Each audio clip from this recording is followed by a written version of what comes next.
It's another heavy drama at its best in Gumapang Ka sa Lusa with Sunsilk Damage Repair, Maggie Magic Sarap, and Tiki Tiki.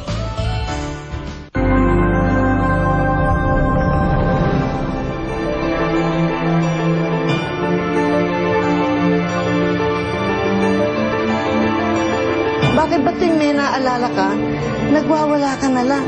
Naaalala ko na ang lahat. Anong naalala mo?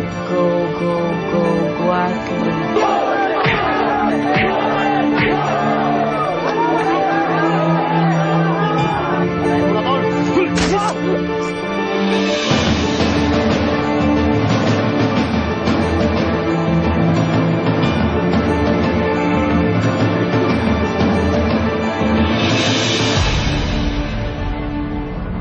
Hi, Iha. Welcome.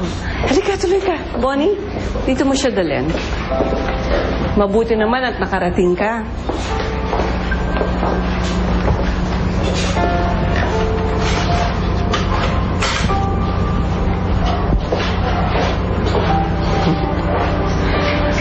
Well, you look good. Mukhang nag-improve ka sa mga therapy sessions mo, ha? Oo nga po, ma'am eh. Salamat po sa inyo. Dahil po sa inyo, igagalaw ko na po yung katawan ko kahit papano. Oh, that's good. Alam mo, yung foundation namin, talagang para makatulong sa tulad ninyo. Well, anyway, I'm sure nagtataka ka kung bakit kita pinatawag. Opo, ma'am. Wala po kasi akong idea kung bakit. Alam mo, Gina, you seem to be a very, very bright girl. At alam ko na itong sasabihin ko sa'yo, maintindihan mo. Alam mo, bilang ina ni Jonathan, isa lang ang hangad ko sa kanya, ang mapabuti siya. So, saying that,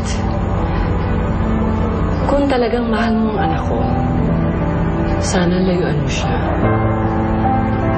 Ma'am, hindi ko po kayo maintindihan.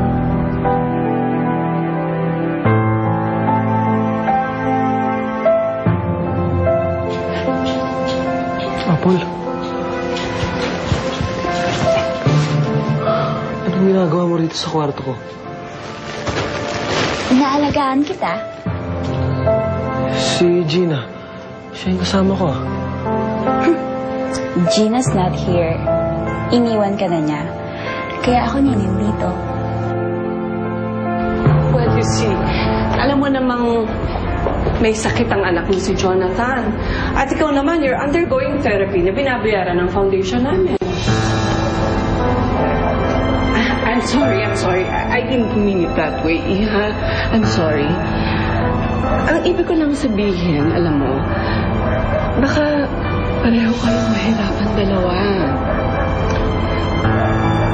In fact, kaya nga nag-collapse si Jonathan dahil sa'yo. Who knows what will happen next? I'm sure you don't want to be responsible kung ano man ang nangyayari sa anak ko. Don't cry, Iha. Yan lang naman ang gusto kong sabihin. And I hope you make the right decision.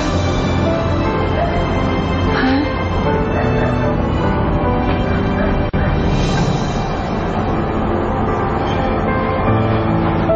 Sige po. Ay, Merienda po muna kayo. Magmerienda ka muna, ha? Huwag kang umalis, ha? Bonnie, pakisamahan mo nga si Gina. You have to excuse me, Iha. Dami ko pa kasing kailangan gawin, ha? Iha, I hope you make the right decision. Alright? Pag-isipan mong maigi.